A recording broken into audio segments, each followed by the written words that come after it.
संत को कैसे पहचाने? संत महात्मा और उनको पहचानने वाले बहुत ही दुर्लभ हैं। आज तो दंभ, पाखंड और बनावटीपन इतना हो गया कि असली संत महात्मा को पहचानना अत्यंत ही कठिन कार्य हो गया है। पर सच्चे जिज्ञासु को पता लगता है। भगवान कृपा करते हैं, तभी उनको पहचाना जा सकता है। अब उनकी पहचान क्या हो, हम उनकी पहचान नहीं कर सकते, हम तो अपनी पहचान कर सकते हैं। एक कहानी है। एक नवयुवक राजगद्दी पर बैठा। 5-7 वर्ष राज्य करने के बाद उसने अपने राज्य के बड़े बूढ़ों को इकट्ठा करके पूछा, आप लोग बताएं कि राज्य हमारा ठीक रहा या हमारे पिताजी का ठीक था, अथवा हमारे दादाजी का ठीक था। किसका राज्य ठीक रहा? आपने हमारी तीनों पीढ़ियों का राज्य देखा है। बेचारे सब चुप रहे। एक बहुत बूढ़ा आदमी खड़ा होकर कहने लगा कि महाराज, हम आपकी प्रजा हैं। आप उम्र में छोटे हैं तो क्या हुआ, आप हमारे मालिक हैं। अब हम आपके बारे में निर्णय कैसे करें कि आप में कौन योग्य और कौन अयोग्य है, कौन बढ़िया और कौन घटिया है। 10 आदमी एक साथ भी सामना करने के लिए आ जाते तो मैं हार नहीं खाता, बल्कि उन सबको मार दें, ऐसा मेरा विश्वास था। एक दिन मैं किसी गांव जा रहा था। रास्ते चलते मेरे कान में किसी स्त्री के रोने की आवाज आई तो मैंने सोचा चलकर देखें क्या बात है। मैं आवाज की दिशा में गया तो देखा कि एक सुंदर युवती अकेली जंगल में बैठी रो रही है। उसने बहुत कीमती गहने कपड़े पहन रखे थे। मैं अचानक उसके पास पहुंचा तो वह डर गई और एकदम चुप हो गई। मैंने बड़े प्यार से कहा कि बहन, घबराओ मत, बताओ कि तुम क्यों रो रही हो। मेरे ऐसा कहने पर वह आश्वस्त हुई और बोली, मैं पीहर से ससुराल जा रही थी। साथ में 2-4 बैलगाड़ियां और ऊंट थे। रास्ते में डाकू मिल गए तो उनसे मुठभेड़ हो गई। मेरे संबंधी और डाकू आपस में लड़ने लगे। मुझे डर लगा तो भागकर जंगल में चली आई और यहाँ आकर बैठ गई।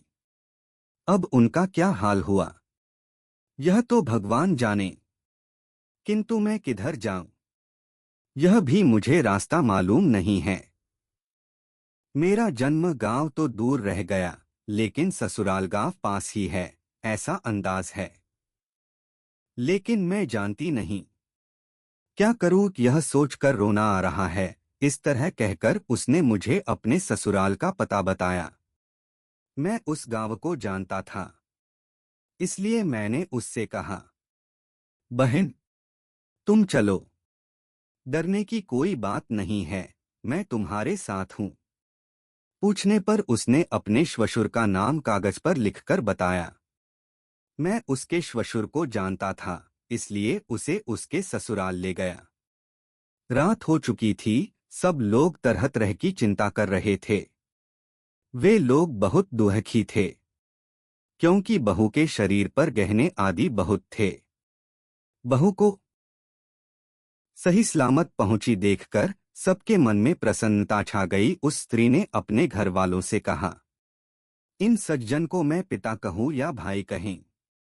इन्होंने मुझे बड़े प्यार से धीरज दिलाया और यहाँ तक पहुँचाया। उसके श्वशुर मुझे इनाम देने के लिए 500-700 रुपए लाए और लेने का आग्रह करने लगे। मैंने अपना कर्तव्य समझकर यह काम किया था कि कोई दुखी है तो उसका दुख दूर हो जाए, इसलिए मैंने रुपए नहीं लिए। मैंने मन में सोचा कि अपने कर्तव्य पालन की बिक्री नहीं करूंगा। मेरे मन में रुपए न लेने से बड़ा संतोष रहा। मैं वापस चला आया। यह बात तो आपके दादाजी के समय की थी। इसके बाद आपके पिताजी का राज्य आया। उनके राज्यकाल के 5-7 वर्ष बीतने पर एक बार मेरे व्यापार में बड़ा घाटा लगा। धन की तंगी हुई तो मेरे मन में बात आने लगी कि उस समय इतना अच्छा अवसर मिला था। 10-15 हजार का तो गहना ही था। अकेली स्त्री थी। एक थप्पड़ मारता तो सारा गहना जेवर मिल जाता। आज यह दुख नहीं भोगना पड़ता। उस समय बड़ी भूल हो गई। अब पछताने से क्या हो। जब वे इनाम देने लगे तब राजा समझ गया कि बुड्ढा बड़ा बुद्धिमान है। यथा राजा तथा प्रजा, यह बात भी कह दी और हमें रुष्ट भी नहीं किया। इस तरह संतों की पहचान हम नहीं कर सकते कि ये कहाँ तक पहुँचे हुए हैं, किंतु उनके पास जाने से हमारे मन में मच रही हलचल शांत होती हो, बिना पूछे शंकाओं का समाधान होता हो, मन में संतोष होता हो, अपने में दैवी संपदा के गुण आते हों, अर्थात दया, क्षमा, उदारता, त्याग, संतोष, नीति, धर्म आदि की वृद्धि होती हो, दुर्गुण दुराचार दिखने लगें और घटने लगें। जिन महापुरुषों के संग अथवा दर्शनों से ऐसी विलक्षणताएं आती हों तो हम अंदाज लगा सकते हैं। इसके अलावा हम गरीब हों अथवा धनी हों, जिनके मन में हमारी कोई गरज नहीं दिखती, हम धनी हैं तो कुछ ज्यादा आदर करें और गरीब हैं तो निरादर करें। हमसे वे कुछ स्वार्थ सिद्ध करना चाहें, ऐसा हमें कभी लगता ही नहीं। हम उनसे ज्ञान योग, भक्ति योग,